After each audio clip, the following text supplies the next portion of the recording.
आज का वचन, पहला पाठ राजाओं का दूसरा ग्रंथ, अध्याय 24 पद संख्या 8 से 17। यहोयाकीन 18 वर्ष की उम्र में राजा बना और उसने यरूशलेम में 3 महीने तक शासन किया। उसकी माता का नाम नहुश्ता था और वो यरूशलेम वासी एलनातान की पुत्री थी। यहोयाकीन ने अपने पिता की तरह वही किया जो प्रभु की दृष्टि में बुरा है। उस समय बाबुल के राजा नबूकदनेस्सर के सेनापतियों ने यरूशलेम पर आक्रमण किया और उसे चारों ओर से घेर लिया।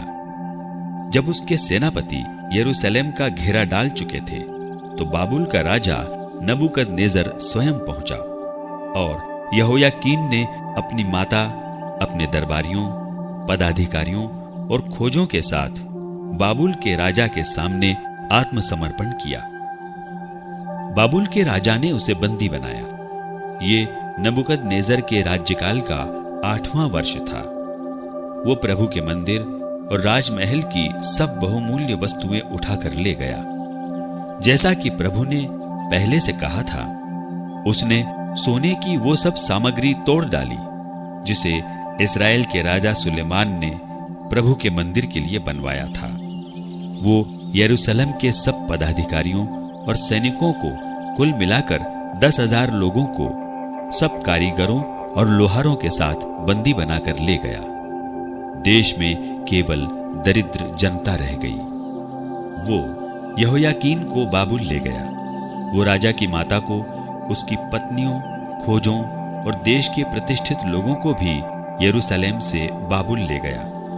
7,000 सैनिक, 1,000 कारीगर और लोहार, जितने भी लोग युद्ध के योग्य थे, सब बाबुल के राजा द्वारा निर्वासित किए गए। बाबुल के राजा ने यहोयाकीन के स्थान पर उसके चाचा मतन्याह को राजा के रूप में नियुक्त किया और उसका नाम बदलकर सिदकिय्याह रखा।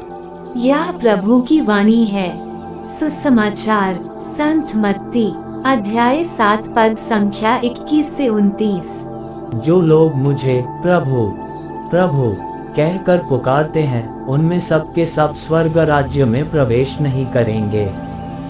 जो मेरे स्वर्गिक पिता की इच्छा पूरी करता है, वही स्वर्ग राज्य में प्रवेश करेगा। उस दिन बहुत से लोग मुझसे कहेंगे, प्रभु, क्या हमने आपका नाम लेकर भविष्यवाणी नहीं की?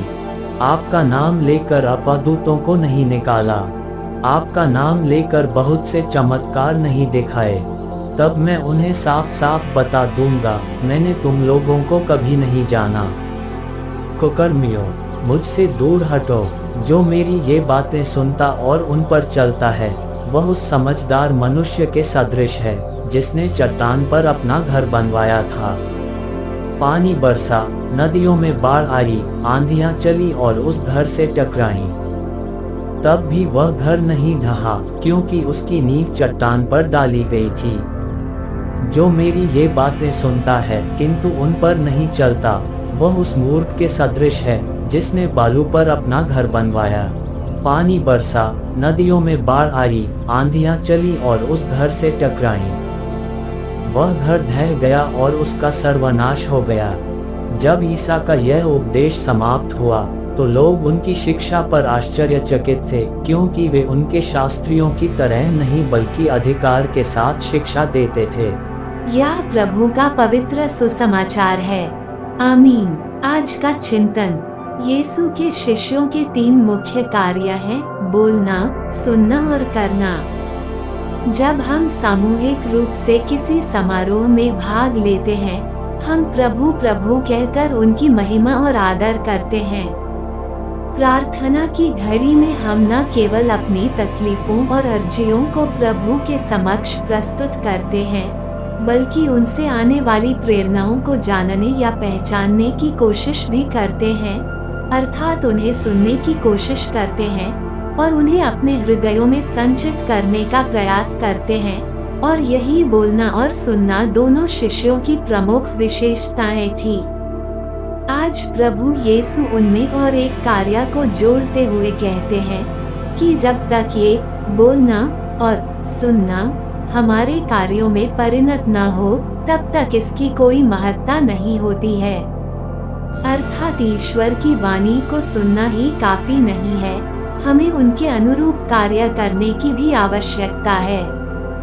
जब ईश्वर के बारे में बोलना, उनकी वाणी को सुनना हमारे अच्छे कर्मों में परिणत होती है, तब हम अपने घर को चट्टान पर बनाते हैं। और जब हम ऐसा करते हैं, तो हम किसी भी समस्या का सामना कर सकते हैं।